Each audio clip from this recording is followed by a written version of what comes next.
De momentofiscal.com, periódico líder de impuestos en Panamá. Damas y caballeros, no necesitamos mayor presentación con ustedes en el tema responsabilidad del contador ante la administración tributaria y diferentes autoridades por el refrendo de declaraciones juradas, don Carlos Urbina. Gracias Salomón. Todo suyo. Muchas gracias Salomón y muchas gracias al presidente por este evento y las palabras tan bonitas que nos ha dicho. Y quiero darle las gracias también al colegio por esta capacidad convocatoria en medio de un mundial. Eso no lo hace cualquier gremio, no lo hace cualquier asociación, y esto habla muy bien del gremio donde estamos, que coincido con el presidente, que es un gremio con mucha relevancia, cada vez con más relevancia. Y para seguir con el tema del mundial y de la exposición de Pablo, quizás Pablo debe a los comentaristas de fútbol pedirle una decisión a ese equipo, y dice que en la fusión las pérdidas se pueden eliminar, o sea que puede haber una esperanza. Yo voy a hablar de un tema puntual sobre las responsabilidades que tenemos nosotros en el gremio nuestro ante el refrendo de declaraciones juradas ante distintas autoridades. Y lo voy a tratar de ver en un contexto histórico para ver por qué salen estas responsabilidades y a qué atienden. ¿Cuáles son estas responsabilidades que tenemos nosotros, nuestro gremio? ¿Por qué surgieron? Y también cómo surgieron las formas de minimizar y poner en la justa dimensión estas responsabilidades que tenemos nosotros en nuestro gremio. Vamos a empezar por el principio. La contabilidad nuestra empieza con un texto fundacional, no porque lo inventó Pacioli, sino porque es el texto donde se sientan las bases de lo que la profesión es hoy, con la contabilidad por partida doble, esbozada por Pacioli en la suma aritmética. Y Pacioli ya tenía lo que el slide pone ahí. Si leemos a Pacioli, la concepción que Pacioli pone en la suma aritmética cuando empieza a hablar de la contabilidad y la forma en que la llevaban los venecianos de esa época, estaba enfocada en empezar diciendo en el nombre de Dios. Uno lee a Pacioli, la suma aritmética empieza diciendo que al registrar teníamos que poner a Dios, decía en el nombre de Dios, empezaba a registrar el libro Pacioli. ¿Por qué razón? Y la razón no era casual, la razón era que para Pacioli había alguien por encima del registro nuestro, por encima de las posibilidades de fraude, y consciente muy bien Pacioli de que la contabilidad no es una forma de asegurar que el fraude no va a existir. Y por eso alguien encima de nosotros veía nuestros registros, sabiendo también nosotros que probablemente el fraude va a ocurrir sin que podamos necesariamente evitarlo, pero sí entorpecerlo. Por ejemplo, y esto es algo que muchos aquí hemos hecho en nuestro país, que tiene sus orígenes en otros tiempos, en otros países y en otros mundos prácticamente, que es la apertura de los libros. La suma aritmética, y aquí citamos el capítulo 7 de ese texto, nos pone Pacioli casi que en lo que el Código de Comercio y otras resoluciones que en nuestro país están vigentes todavía tenemos hoy, que es la figura de la apertura de los libros. La apertura de los libros también ocurría en el tiempo de Pacioli, y en la Venecia de Pacioli el libro de contabilidad se aperturaba frente a lo equivalente a un notario, se llama un cónsul. Procedimiento de muchos aquí llegamos a hacer antes de una resolución que pasó esa responsabilidad a nosotros como contadores. Exactamente igual a como lo hacemos hoy, aperturando los libros, no porque Pacioli pensaba que la responsabilidad nuestra era hacer que no existiera el fraude, sino que palabras de Pacioli, para que sea más difícil mentir, o sea, para entorpecer que el fraude ocurra. Es decir, y lo que quiero decir es que la concepción de la contabilidad y la responsabilidad nuestra no es prevenir que el fraude ocurra en forma absoluta y garantizar que nunca va a ocurrir un fraude, sino, por lo menos en la concepción original de la contabilidad, es entorpecer que ese fraude ocurra. No es una fe ciega, y Pacioli, y por eso quiero poner este slide antes de continuar, la fe de Pacioli no es una fe ciega en vamos a santiguarnos, poner el nombre de Dios por ahí para que alguien se asuste, o vamos solamente a decir vamos a aperturar los libros contables y que eso haga que la gente le dé miedo y sea un poquito más difícil mentir. Pacioli también tenía dentro de su concepción la misma técnica. Y no, Pacioli no dibuja en la suma aritmética una cuenta T, pero sí tiene el concepto, y por eso es el texto fundacional de nuestra ciencia, de la partida doble, donde al momento en donde los libros no cuadrasen, estaba la posibilidad de detectar un fraude. Pacioli no desarrolla más que eso, no llega a tener la suma aritmética un estado de resultados, no llega a tener un balance de situación, pero sí tiene, y quiero decirlo, nosotros tenemos la prevención del fraude a través de entorpecerlo, pero además la técnica nuestra permite poder llegar al razonamiento de si hay o no fraude, y por lo tanto nuestra responsabilidad empieza de esa forma. Ahora, una vez que Pacioli desarrolla la suma aritmética en el capítulo 18, nos dice algo que es vigente hasta el día de hoy. Ahí está, en este caso, mi amigo, el licenciado Batista. Aristides ha estado probablemente en 1000 peritajes o más. Y aquí hay otros colegas que han tenido experiencias similares y números así de grandes de número de peritaje.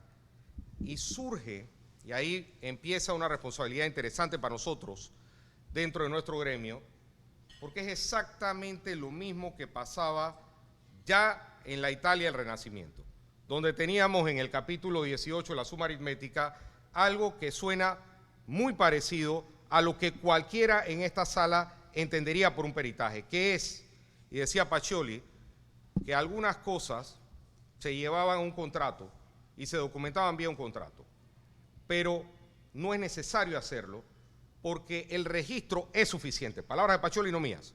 El registro es suficiente. ¿Por qué? Porque la responsabilidad nuestra hace lo que el Código de Comercio nuestro indica en el artículo 90, exactamente igual a como Pacioli lo hubiera planteado 5 siglos atrás. Los libros del comerciante hacen fe en contra de él. ¿Por qué razón? Y esto surge de qué cosa? De la concepción en la Venecia del Renacimiento de que el libro de comercio, el libro contable asentado por el comerciante es su palabra, y su palabra no necesita documentarse por algo distinto a ese libro de comercio, aperturado delante de un cónsul, registrado por alguien, y una vez asentado hace prueba en contra de él.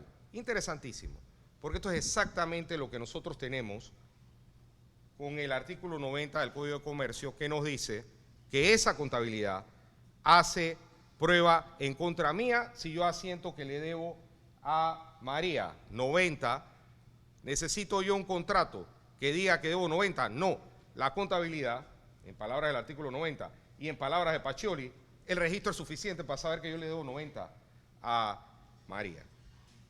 Ahora, trasladamos eso entonces a la responsabilidad nuestra. Como perito, la responsabilidad nuestra es documentar en función pericial la existencia de ese registro, la cuantificación de esa obligación en atención a ese registro contable y la advertencia del artículo 385 de que el perito falso, y ahí lo tenemos, el testigo perito que ante la autoridad competente afirme una falsedad o niegue o calle la verdad, es responsable, y por ahí da una pena de sanción de 4 a 8 años que es importante tomar en cuenta. Es decir, nuestra responsabilidad, y esto es lo que me gustaría poder indicar, no es pagar los 80, pagar los 90, es poder decir lo que esa obligación fue y que hizo prueba en contra del comerciante. ¿Quién hizo ese libro? ¿Quién hizo ese asiento? En verdad no hay mayor relevancia. ¿Por qué? Porque el responsable es el comerciante. Y nosotros como peritos en esa función diremos lo que dice ese libro, lo que dice ese asiento, y eso establecerá una responsabilidad para esa persona. Y esto es lo relevante porque se repite en muchas ocasiones. Vamos ya a pasar un poquito más allá de Pacioli, vamos a ver un evento histórico importante en el desarrollo de nuestro gremio, y es la existencia de cosas que van más allá de lo que Pacioli pudo llegar a ver. Pacioli pudo ver la contabilidad de un comerciante entendido como alguien que se dedicaba al comercio y punto. Ese alguien no necesariamente termina siendo un comerciante.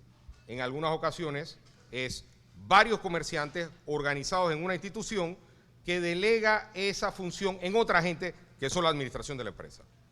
Y quizás el ejemplo más fácil de verlo en la evolución de la ciencia contable es el Banco de los Medici. Y el Banco de los Medici empezó siendo una institución de Cosimo Medici ahí en Italia, pero después se expandió con las décadas a varias ciudades de Europa, y cuando yo me expando a varias ciudades significa que yo no voy a estar y mis parientes cercanos en todas esas ciudades.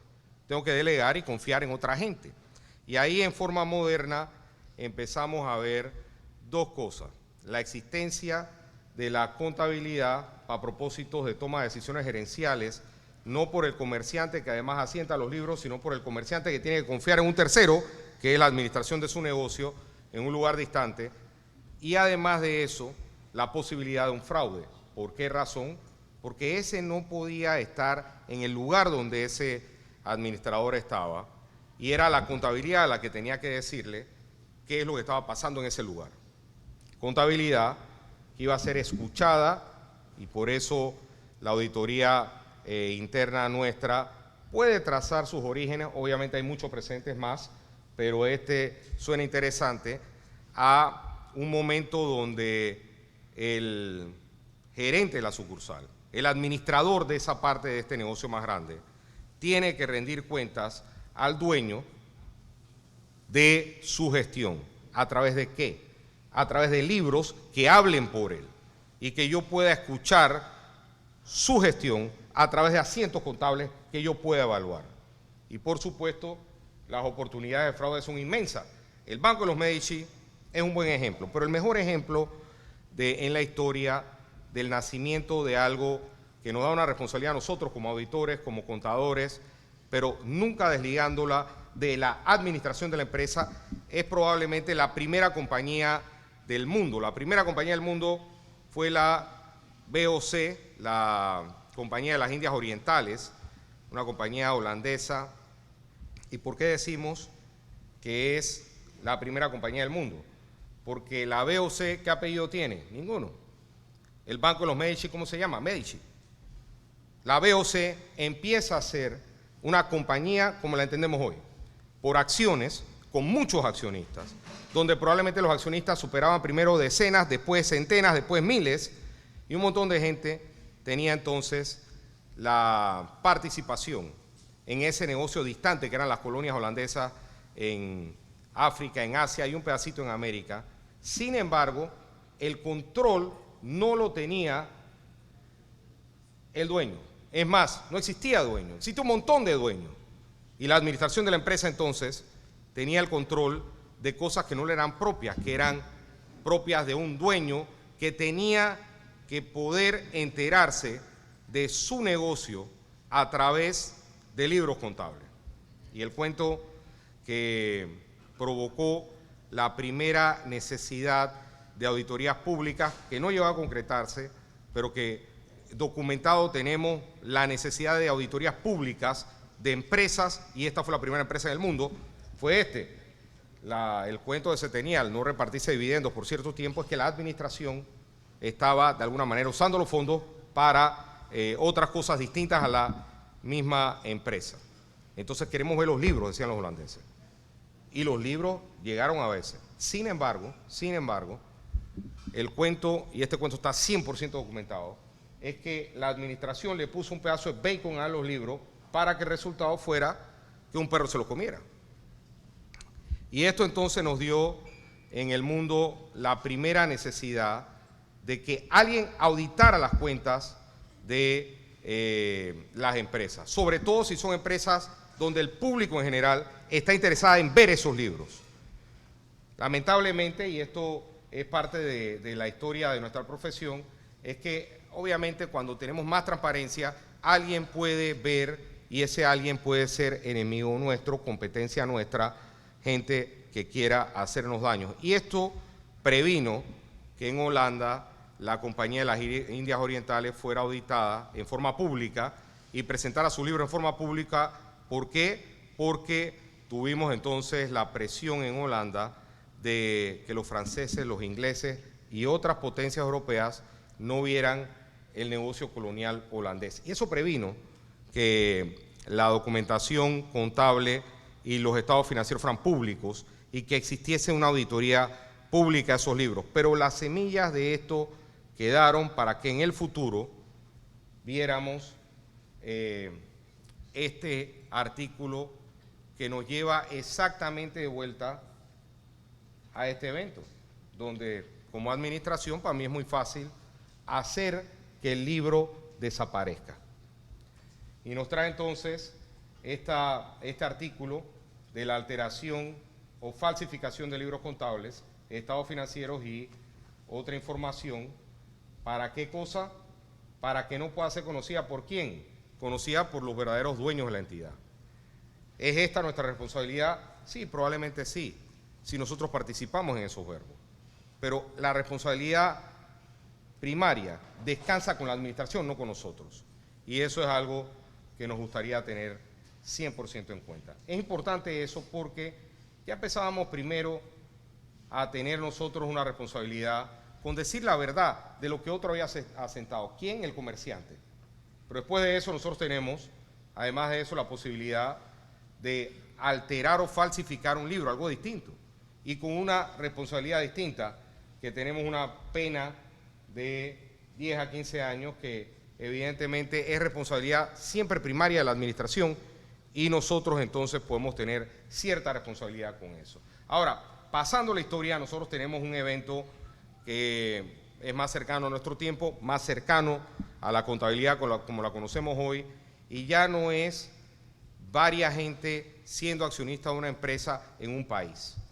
Tenemos en el desarrollo de los ferrocarriles en el siglo XIX muchísimo capital de países distintos, en lugares muy lejanos, dándonos entonces la posibilidad no solamente de fraude y alteración de los libros financieros, de los estados financieros, sino además de eso, el que físicamente no podamos ver absolutamente ningún libro. ¿Por qué? Porque a diferencia de las Indias la Compañía de las Indias Orientales, donde los libros están ahí y lo puedo poner para que un perro se lo coma, estos libros ni siquiera pueden estar en el lugar donde yo estoy porque no estoy en ese mismo país. Y ahí entonces tenemos la posibilidad de lo que el artículo 244 del Código Penal trata de penar. Y es qué cosa, la obtención de una facilidad crediticia o de un capital de un tercero para poder financiar un negocio, induciendo a ese tercero a un error. ¿Error cuál es? Decirle mentira en los estados financieros, para que ese me dé plata a través de un préstamo o a través de capital. Penado por el artículo nuestro con una cantidad de años bastante importante, 6 a 8, pero que básicamente surge de la necesidad de levantar capital y poder financiar un negocio bastante grande en un lugar muy lejano, en donde la única confianza que yo tengo son los libros que yo presento. Libros que se pueden alterar como efectivamente se alteró en la era de los ferrocarriles.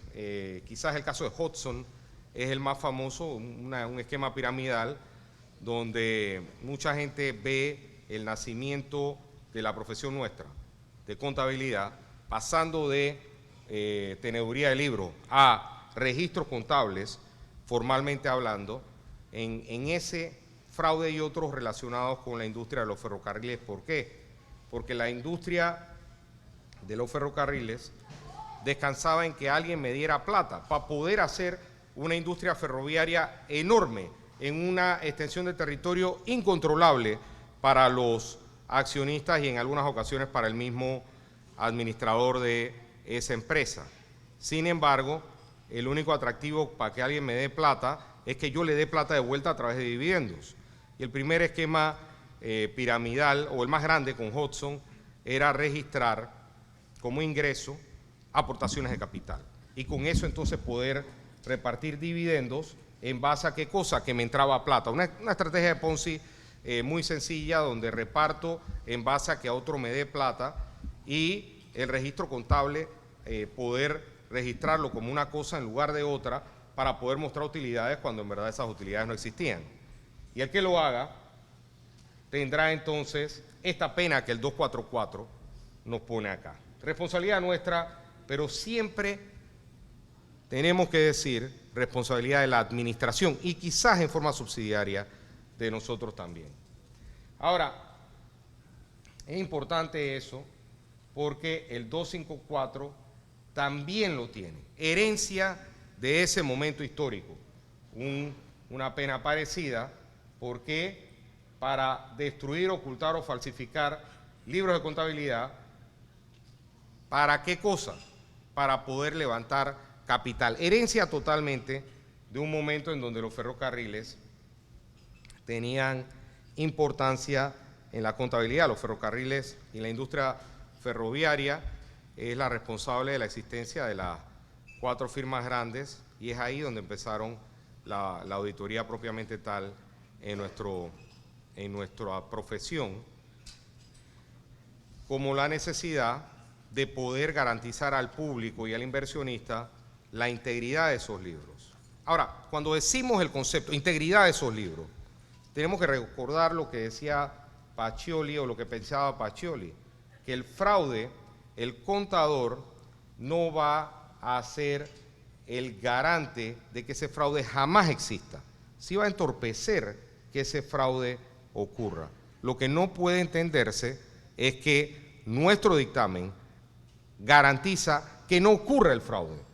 Y acá lo tenemos de esta forma, con este caso, en donde la industria de los ferrocarriles financiada por capital inglés y nos da entonces, aquí les dejo la referencia por si alguien quiere investigarlo en este libro More Than Numbers, pero si alguien googlea Kingston Cotton Mill 1896 le va a salir el fallo íntegro, donde la duda fue, en un caso en particular, cuál es el rol ese y la responsabilidad esa del auditor, que me dijo a mí que los estados financieros decían esta información. Y la duda es por qué esa información termina siendo falsa. Y el caso esto en las cortes inglesas se peleaba de la siguiente forma. Entonces el contador es de alguna forma solidariamente responsable con el que me mintió a mí, con la administración de la empresa, que me dijo a mí un número y en base a eso yo tomé la decisión de invertir. Los colegas ahí se defendieron diciendo, yo dije y aseveré este dictamen en base a un procedimiento que fue básicamente una confirmación independiente de hechos asentados en los libros contables. Probablemente lo que hacemos hoy, en el día de hoy. Edgar probablemente lo hace en su firma anexia de la siguiente forma. Manda una confirmación, porque la NIA así dice que hay que hacer, y la confirmación es la base de mi dictamen, punto. Eso es lo que entendemos nosotros. Los accionistas en ese caso, un caso bien interesante, decían, no, pero es que él tiene que ir más allá. Él tiene que garantizarme que el fraude no exista. El juez lo dijo muy bien, llegó a una conclusión muy interesante, que es la base de lo que después en el siglo XX construimos nosotros en el gremio contable. ¿Es qué cosa? El auditor es un mastín, no un sabueso. Vamos a decirlo una vez más, es un mastín, no un sabueso. ¿Qué es un mastín? Yo tomé una foto ahí, no de un mastín, sino de un gran danés, porque yo crío ambos perros, gran danés y beagle. El beagle sí es un sabueso, el gran danés probablemente no sea un mastín, pero es algo parecido. Y es lo siguiente, yo les puedo decir, porque a mí me ha costado entender la personalidad de los dos perros. El mastín opera muy parecido al gran danés, hace un perímetro y de ahí no se va, él cuida eso, él cuida ese perímetro. El sabueso, ¿qué es? El beagle, ¿qué es? El que haya tenido un beagle sabe que el beagle se va pasando 3 quebradas más adelante. Si alguien está haciendo arroz con guandú, él se va a oler eso por allá, él va a buscar cosas distintas, porque él es un sabueso, no un mastín. Nuestra profesión, y esto es lo importante de entenderlo, no es garante que el fraude no ocurra. Es decir, el gran danés o el mastín no es garante de que no haya maleante en todo el pueblo. Él es garante de que no haya maleantes en ese perímetro que él marcó, porque él es un mastín, él no es un sabueso. Y eso fue el ejemplo que dio, no yo, sino la corte inglesa, en este caso interesante. Vamos a aprendernos el nombre de Kingston Cotton Mills, donde lo que decía los accionistas y la pugna con el colega de ese momento era: el colega no hizo el esfuerzo de buscar el fraude, solamente hizo el esfuerzo de documentar a través de una parte independiente la existencia de ese asiento y la integridad del mismo a través de una confirmación independiente. Y la corte inglesa dijo sí, porque el auditor funciona como un mastín, no como un sabueso. Y eso da una un ejemplo bastante ilustrado de lo que somos nosotros en nuestra función como auditor. Somos un mastín, no un sabueso. Es decir, nosotros vamos a prevenir el fraude, no a garantizar que el fraude no exista. Y eso es lo importante de tenerlo en mente. Pero el tiempo evoluciona. El crash del 29, con la crisis pues de los años 20, trae algo que nosotros tenemos acá, el 370 del Código Penal, da una pena de 10 a 15 años para el que falsifique un libro contable para poder tener en un banco o institución financiera. ¿Por qué razón? Porque sí hay una sanción, pero interesante que la sanción siempre enfocada a que la sanción es de quién, del que altere o falsifique, no el que haga un registro, y eso es lo importante para la profesión nuestra. Ahora, ¿esto qué nos deja como sensación? Y la necesidad de transmitir, es que el lenguaje que utilicemos tiene que transmitir exactamente esto. Yo no lo falsifiqué, yo no lo alteré, yo me porté como mastín, yo no soy un sabueso. Y así entonces el lenguaje en el gremio nuestro empieza a desarrollarse y llegamos a tener un lenguaje a través de estándares. Estándares que han sido formados a través de golpes que nos hemos dado en este gremio. Estándares que no podemos nosotros llegar a despreciar y a dejar de estudiar. Estándares que nos dan la posibilidad de prevenir el riesgo y comunicar al usuario del estado financiero cuál fue nuestro rol. Y ahí entonces probablemente el estándar que nos legó los golpes que la historia nos ha dado es el poder decir que nuestros estados financieros tienen una certeza razonable. ¿Certeza razonable por qué? Palabra que está puesta, ¿por qué? Porque el estándar aprendió a través de los golpes que la palabra certeza razonable indica ¿qué cosa? Que nosotros seguimos siendo un mastín, no un sabueso. Que nosotros prevenimos el riesgo, quizás lo entorpecemos, pero no garantizamos que no exista el fraude. Y esto entonces, ¿de dónde salió? Salió de este poco de golpe que nos llevamos. Es decir, cuando nosotros en este gremio hacemos mucho énfasis, que nosotros tenemos que seguir, y este énfasis lo hicieron generaciones previas, que tenemos que tener estándar, NIF como estándar en nuestro gremio, es hecho ¿por qué? Porque nos gusta la... No, es porque otro se dio un golpe que nosotros podemos prevenir. Otro aprendió y nosotros podemos aprender en cabeza de ese otro. Y muchos golpes nos hemos dado nosotros, pero también muchos golpes nos hemos evitado a través de la utilización de estándares que nos dan la oportunidad de transmitir lo que nosotros somos. Algo que en la historia surgió también, hasta ahora hemos hablado de el tema financiero, estrictamente el tema financiero de nuestro gremio, pero existe también un tema de impuestos, quizás menos desarrollado a nivel de estándar, y que probablemente nosotros debemos tratar de desarrollar, lo que nos dediquemos a la fiscalidad, estándares parecidos a la contabilidad financiera. Y en la Primera Guerra Mundial se popularizó, en nuestro país llegó 40 años después, pero se popularizó el impuesto a la renta para financiar la guerra mundial. Y llegó entonces a nuestra fiscalidad la palabra refrendo. Yo no estoy seguro cuándo exactamente, ya yo sé que estaba en el Código del 56, he tratado de averiguar bien con las leyes que he podido investigar cuándo empezó el término refrendo, pero en algún momento entre el Fondo Obrero y el Agricultor, del 32 al Código Fiscal del 56, en algún momento empezó a utilizarse la figura o el término refrendo de declaraciones de renta, y que eso lo hacíamos nosotros. Refrendo significa, echando el cassette para atrás, que soy un mastín o que soy un sabueso.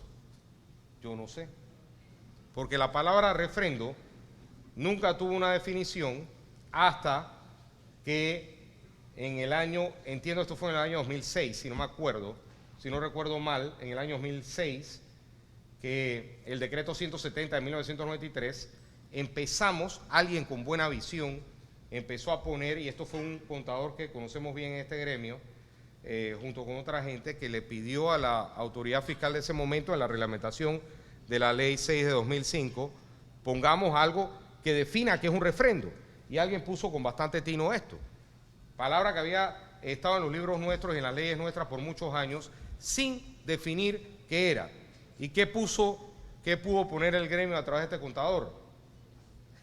La confirmación que con su firma hace el contador de qué cosa, de que están asentados en los libros de contabilidad lo que está en la declaración de renta. Es decir, que yo vi los libros y que eso lo puse en una declaración de renta.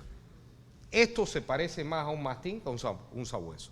Estoy garantizando qué cosa, que la renta dice lo que está en los libros, no que los libros y la renta están libres de cualquier fraude fiscal que el contador, que el empresario haya hecho.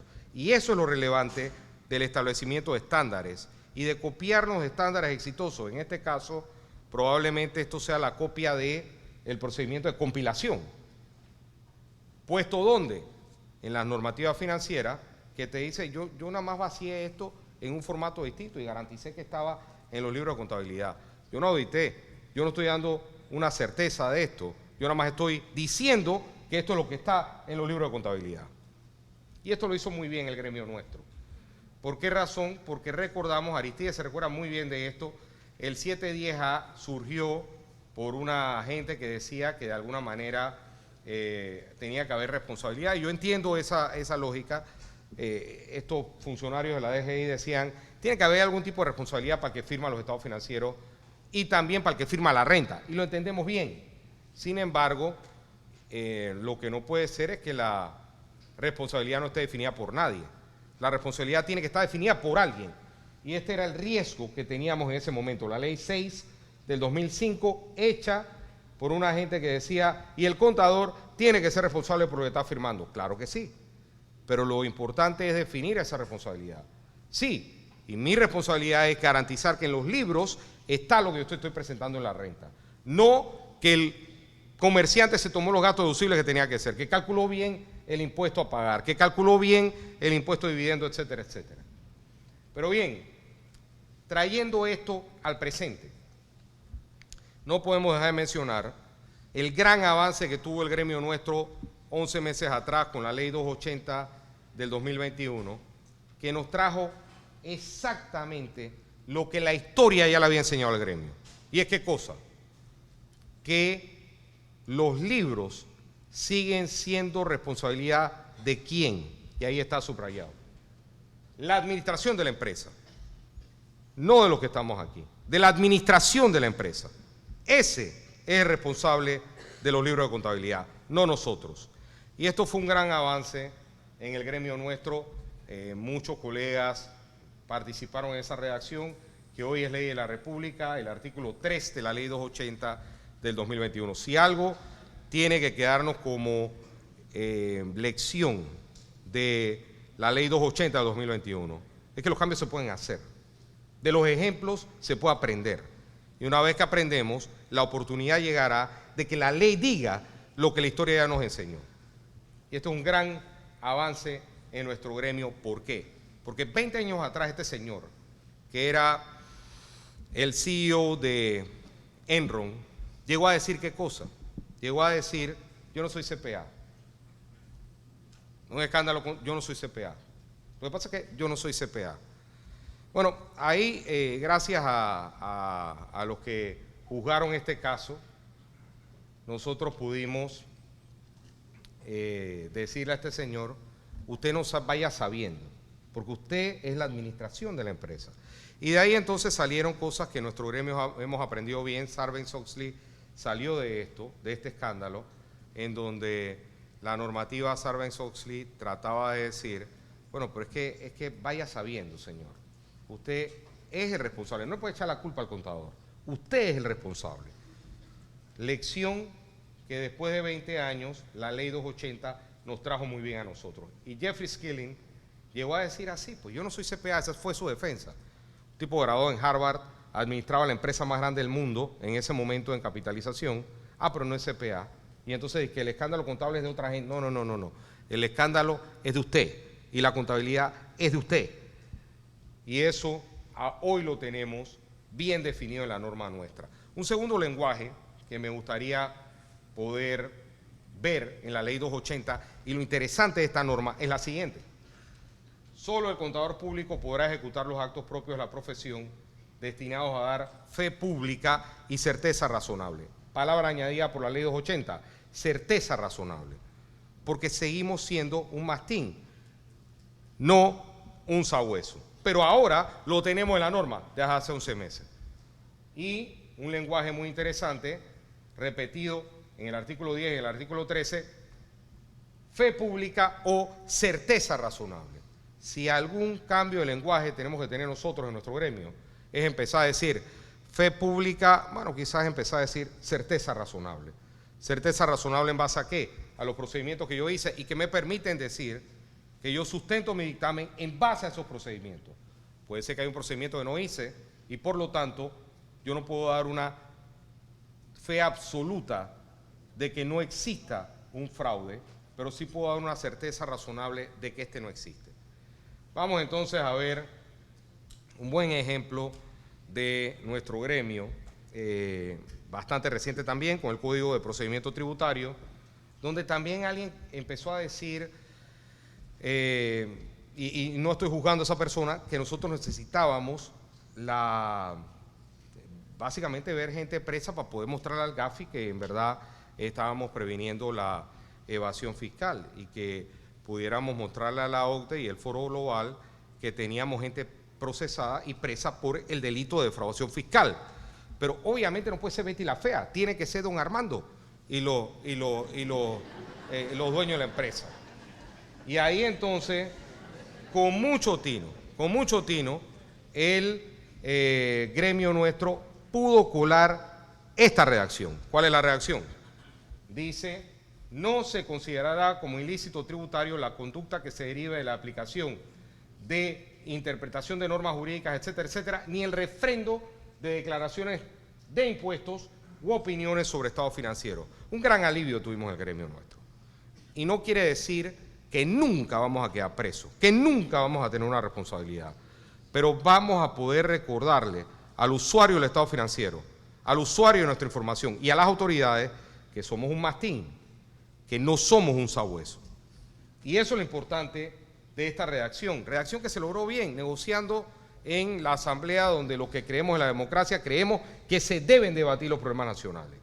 Y pudimos lograr esta norma, colarla ahí, donde por lo menos algo de respiro tenemos de que nuestra responsabilidad no puede ser equiparable a defraudación fiscal por el solo hecho de firmar una declaración de renta. Yo quiero sí ver que probablemente le falta una pata a esa mesa. ¿Por qué? Porque probablemente podemos hacer más y podemos lograr más claridad en las normas actuales que de por sí se ha logrado tener algo de claridad. ¿Por qué lo digo? quienes tenemos algo de edad, recordamos otro Pablo Ureña, no usted, recordamos otro más viejo, que era su papá. Y hemos ya vivido lo suficiente para tener la sensación de que estamos por vivir lo que en el 2002 vivimos. ¿Qué vivimos en el 2002? Una reforma que fue la Ley 61 del 2002, que nos trajo una reforma fiscal de importancia por cosas muy parecidas a la que tenemos hoy. Tenemos una estrechez fiscal, tenemos una deuda que en algún momento no vamos a poder pagar y tendrá que venir ¿quién? El prestador de último recurso diseñado por Bretton Woods, ¿quién es? El IMF, el BID y el Banco Mundial, y ese entonces nos prestará diciendo, te presto, pero con ciertas condiciones que ya vivimos en este gremio. Te mando al CIAT o a cualquier otro cuerpo técnico que garantice que tú me puedas pagar de vuelta, pues. ¿Y cómo? A través de una reforma fiscal. Y viviremos las mismas cosas que vivimos en el año 2002 y los años previos. Entre esas, importar figuras que han funcionado y han sido exitosas en otros lugares para que las puedas hacer tú en Panamá y me puedas pagar la plata que te voy a prestar. Entre esas, y esta es la preocupación que yo veo, probablemente va a ser esta, la figura que en Colombia y en otros países existe del revisor fiscal. Es decir, la empresa tiene su contabilidad, probablemente tiene su auditoría financiera, también tiene que tener un revisor fiscal, un colega que haga entonces una revisión y de alguna manera garantice, y ahí es donde las palabras se enredan, garantice que se ha cumplido con el fisco. Y nosotros no tenemos ningún problema en hacer esa revisión, siempre y cuando determinemos qué abarca esa revisión. La experiencia colombiana ha sido muy triste, no es que yo soy experto en normas colombianas y no me quiero meter como panameño en cosas que ni siquiera nos incumbe a nosotros, pero sí querer transmitir esta preocupación. Esto pasó hace 6 meses, un poquito más, como en abril por ahí, pero fue público hace 6 meses, este fallo de las Cortes colombianas estableciendo responsabilidad para el revisor fiscal. Y es un texto que no me gusta y que creo que los colombianos debieron haber aprendido la historia y colar una redacción más consona con la realidad de nuestro gremio. Miren lo que dice eso, que por el solo hecho de firmar, ese colega, por el solo hecho de firmar la revisión fiscal, garantizaba que no había habido algún tipo de infracción a las leyes tributarias. ¿Puedo yo garantizar eso? ¿Cómo puedo yo garantizar eso? Si la mitad de las leyes tributarias van a depender de interpretaciones que corresponden a la imperfección de la palabra y alguien tiene que poder dar una interpretación de qué significa el código. Esta es una, ahí le dejo la referencia por si alguien quiere ver este fallo es público, ha sido muy comentado en Colombia y que básicamente nos da una alerta de lo que puede venir en el camino. Quizás esa figura venga acá y en ese momento nosotros tenemos que estar preparados para colar en la redacción de ese articulado alguna salvaguarda a nuestra profesión, para vernos en ese espejo colombiano y que alguien no diga que por el solo hecho de firmar, entonces tenemos nosotros una especie de garantía que nuestro gremio no está diseñado para dar. Yo quiero entonces, y a los más jóvenes, probablemente decirle que el desarrollo de estándares, y a los fiscalistas sobre todo, el desarrollo de estándares que la contabilidad financiera ha podido realizar no ha sido casualidad.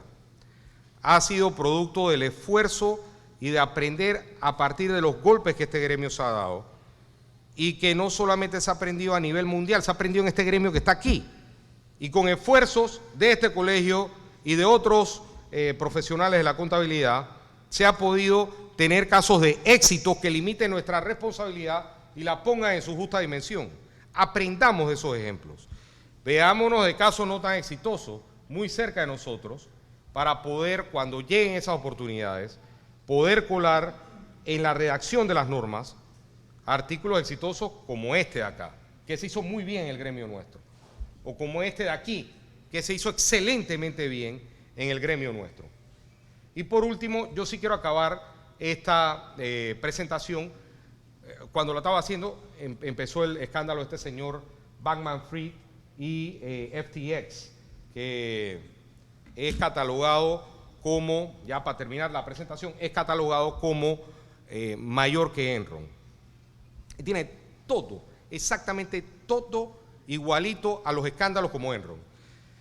Este señor Bankman-Fried decía que era lo máximo, todo el mundo decía que era un billonario de menos de 30 años, la gente quería estar con él, los políticos querían estar con él, financiaba a los políticos, la gente le daba plata sin mucha due diligence asociado con esto. Tenía todo, dice que vivía con 10 personas y era una relación poliamorosa en las Bahamas, de todo tipo de cosas que tiene cualquier escándalo. La única diferencia con el escándalo de Enron es que ¿quién auditaba a FTX? ¿Alguien sabe quién lo auditaba? Nadie. Había un auditor en el metaverso de Zuckerberg. La firma estaba en el metaverso de Zuckerberg. O sea, un escándalo que se repite con cada cierto tiempo es un escándalo como este. Una estrategia Ponzi como esta, que después termina en un escándalo. Pero el gremio nuestro aprendió qué cosa, ese cliente no se toca, ese cliente no lo audites. Y gracias a Dios el escándalo tiene absolutamente todo lo que Enron tuvo, con una gran excepción. No hay una firma de auditoría que caiga detrás de ese FTX, porque nadie lo auditaba. Bueno, muchas gracias. Yo les quiero dar las gracias por la atención y